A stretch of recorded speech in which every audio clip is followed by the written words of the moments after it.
Have you ever been stabbed in the back? Betrayed by a friend or family member? The more we experience life, the more paranoid, or some might say the more aware we become of the fakes, the lurking snakes in the grass. Nothing hurts more than someone you may have considered a brother or a best friend turning on you for a selfish or simply unexplainable reason. The wounds cut deep and they take time to heal. This is Blackbeard, a slithering serpent, someone who stabbed his own brother in the back while claiming it was simply a twisted form of fate. The devil fruit he had always been searching for had finally appeared in front of him, and with the fitting name of a devil fruit, the desire was much too great. So he killed the Yonko commander, his own brother, in cold blood. Think about it, we made Kevin Durant the ultimate villain of the NBA and called him a snake for half a decade for leaving OKC and joining Golden State. And in a way, the Blackbeard Pirates have created their own super team. So what if I told you that all this time Oda had actually been hinting at Blackbeard's true nature through what we've heard from these stories? These actions are far more fitting for a zoan devil fruit mythical snake model, Apophis. And no, this is not just a wild, unsubstantiated claim. You can call me Salt Bae because I have sprinkled plenty of evidence throughout this video to back up my wild claim and hypothesis. Just like Ace is a hothead feeding into his devil fruit's true nature, and carnivorous zoans are more aggressive, physical, and feisty,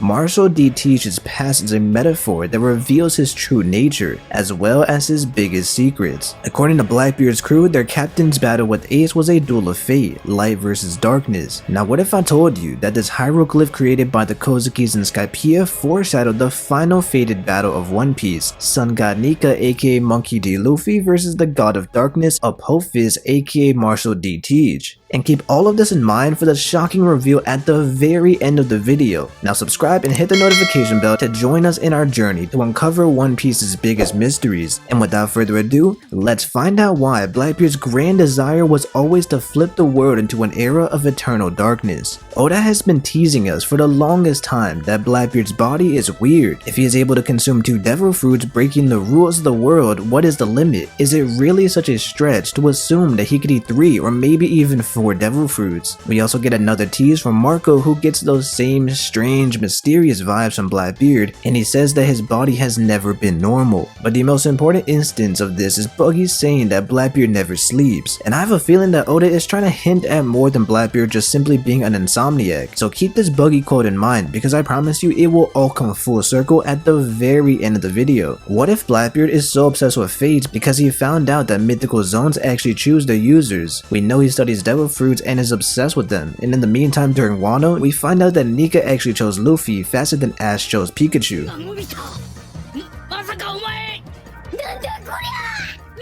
Now to begin with this idea of Blackbeard being the snake Apophis, we have to look at Egyptian mythology. And to better explain Blackbeard's role in the story, we must start with Monkey D. Luffy, as they are 2 sides of the same coin. As the checkered fate, Luffy is the yin to Blackbeard's yang, the ice to his cream, the mac to his cheese. You get the point, we can't have one without the other. So join me as we take a journey across the world to Egypt.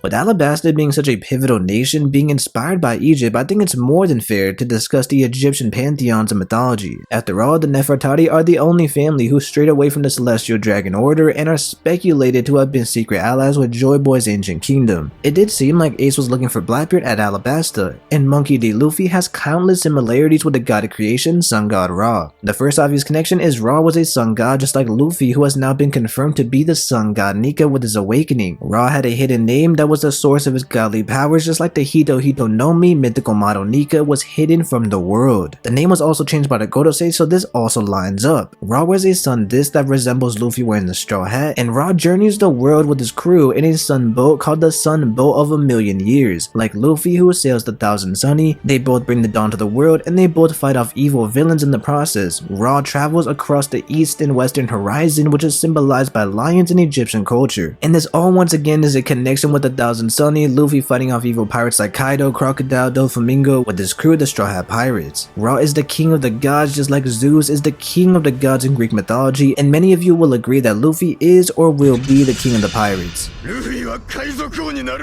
And now let's quickly mention inherited will, because did you know that Egyptian mythology also features the inherited will concept that Oda loves so much? There are multiple sun gods that came after Ra and carried on his legacy and will, and some even share his name, adding Ra to their name like Atun Ra, and you could even say that this is similar to Luffy inheriting the wills of the past 800 years like Whitebeard said at Marineford, and you could even say it's similar to the will of D. And now my final piece of evidence that proves Luffy was inspired by Sun God Ra is because of Luffy's new Devil Fruit awakening. You see, the full title of Ra's description is the Sun God of Creation Ra, as he created the gods and essentially created the world. Now, in comparison, Luffy is also a sun god of creation, being compared to Sun God Nika, the first to awaken in centuries, and the Godosaves say that the true power of Luffy's Devil Fruit is only limited by his own creativity. So Sun God of Creation Luffy and Sun God of Creation Ra. And we've even speculated in the past that Joy Boy may have created the Sunlight Tree Eve, maybe even Devil Fruits, and maybe even the New World. And you may be wondering, Preach, what does all of this have to do with Blackbeard? Well, this is where the theory becomes even more mind-blowing. You see, one of Sun God Ra's most famous stories involves him battling countless snakes during the night in the underworld. The most well-known of the snakes is the giant serpent Apophis. The story goes that during one of their battles, Sun God Ra was eaten by the giant snake. Apophis believed that he had finally defeated the Sun God, and the world began to become consumed by darkness because without Sun God Ra, the sun would not come up. However, Sun God Ra was actually stuck inside the belly of the beast, but eventually broke free, bursting through the snake in the end. And this event would become to be known as a legendary solar eclipse. But pay attention very closely, where else have we heard this story? Well, what about the time that Monkey D. Luffy was trapped inside a giant snake Nola during the Skypiea arc? And to make this even more insane, the giant snake Nola's grandfather was worshipped at the sacrificial altar as the false sun god. So this is as clear as it gets to me when it comes to a Sun God Ra Apophis reference, and you may still be wondering, how does this have to do anything with Blackbeard? Well, let's continue our journey of Egyptian mythology and let me explain.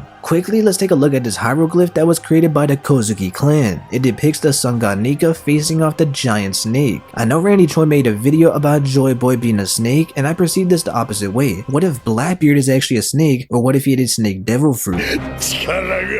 The giant snake was a part of the prophecies as the Kozuki clan can weave history, and Odin predicted the future of Wano after reaching Laugh Tale. The Shandorans may have even confused Gear 4 Snake Man with the giant snake and therefore called Kashigami the sun god. After all, it was Gear 4 that allowed Hyogoro to identify Luffy as the sun god, which means that Joy Boy also used Gear 4, and it's not a unique form to Luffy like many people think. In some stories, Apophis was a sun god, just like the giant snake in Skypiea was known as the false sun god. Like I said earlier, Apophis was the mortal enemy of Ra, the true sun god and the king of the gods. So every night he would stand in his way of bringing the dawn to the world. In other stories, Apophis is born from darkness, and Apophis is related to chaos and known for being evil and cruel. That sounds a lot like Blackbeard to me, who was known for being the ultimate pirate, and the real Blackbeard that inspired his character was known for shooting his own crewmates just for the hell of it.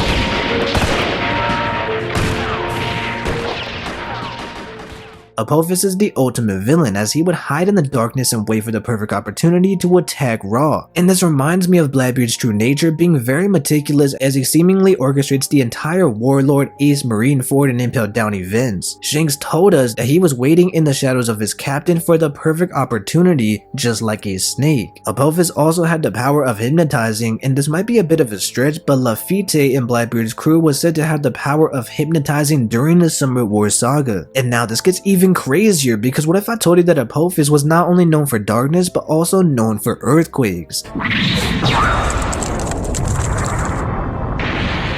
So it made me wonder, what if Apophis' soul and will was what influenced Blackbeard to set his sights on the Yami Yami no Mi and the Gura Gura no Mi? The Godasei did say that zoans have a mind and will of their own, and that Nika evaded them for centuries, and with Zoro and Luffy both saying that Blackbeard is a they, could it be that they were referencing both Apophis and Blackbeard's wills? さあ、それにあいつじゃねえ。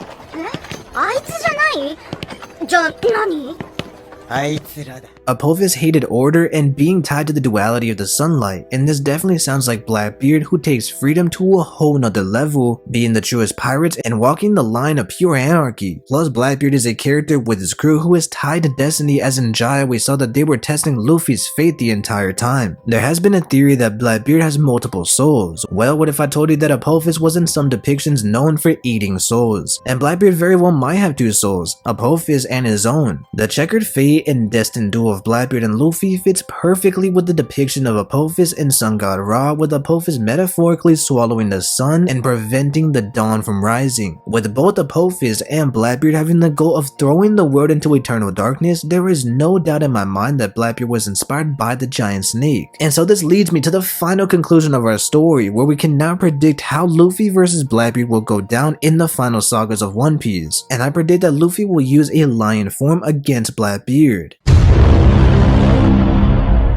In some stories, Ra was known for transforming into a cat to defeat Apophis, as snakes and cats are natural enemies in Egyptian mythology. Luffy and Blackbeard's final battle could be Blackbeard waiting for Luffy at Raftail, hiding in the shadows so that he can grab the One Piece for himself. After all, it seems like Luffy is the destined one to take the One Piece since he is Joy Boy, but the reality is that Blackbeard is much more interested in the ancient weapons and history than Luffy is. During their battle, Blackbeard will consume Luffy into the darkness. He is the ultimate foil to Luffy because he can nullify all of Luffy's creativity with the darkness fruit, and in Jai, Oda clearly points out the differences but also the similarities between Luffy and Blackbeard. The properties of his zoan may also become apparent during this time as well, because maybe Apophis only heightens these devil fruits that Blackbeard has. For example, maybe the reason that Blackbeard is able to eat both the darkness and quake fruits is because those are already properties of Apophis. Another example would be, what if someone ate Marco's phoenix fruit but then also ate Ace's flame fruit? It's possible that Apophis not only allows him to eat these two specific fruits because it's already a part of Blackbeard as a mythical zoan, but Blackbeard may be a character who can maximize the full capabilities of all three devil fruits combined, skyrocketing each fruit's potential. But in the final moments of the battle, Luffy will break free from the darkness with the Rio, as he doesn't need to touch the darkness to damage it. The final battle of Blackbeard versus Luffy will come down to combining Haki into their abilities, and this is how Luffy will ultimately stand as the Pirate King. It is possible that Blackbeard actually does reach his goal of turning the world into darkness until Luffy breaks free and finally sets the world into the era of the dawn. So what I picture is Luffy going into Gear 5 Lion Man when facing Blackbeard. The lion representing the sun and the Thousand Sunny, feeding into the idea that the lion represents the horizon and a new dawn, and the natural enemy, the sun versus darkness, the cat versus the snake, a truly checkered fate.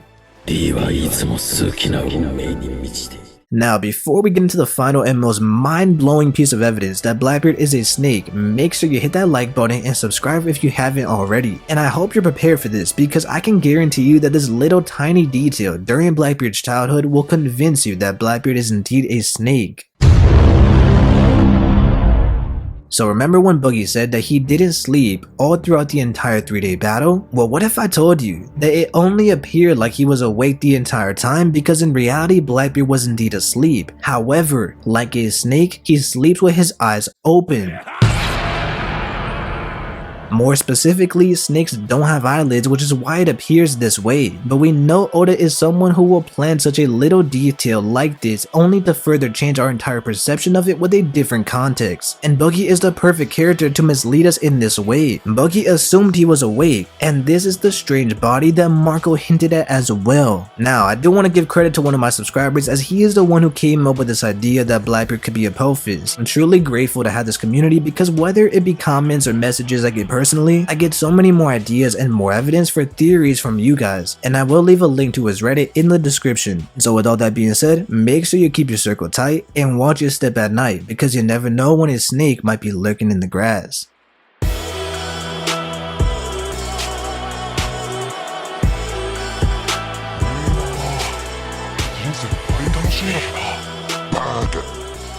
나 단순한 하나씩 아니다로.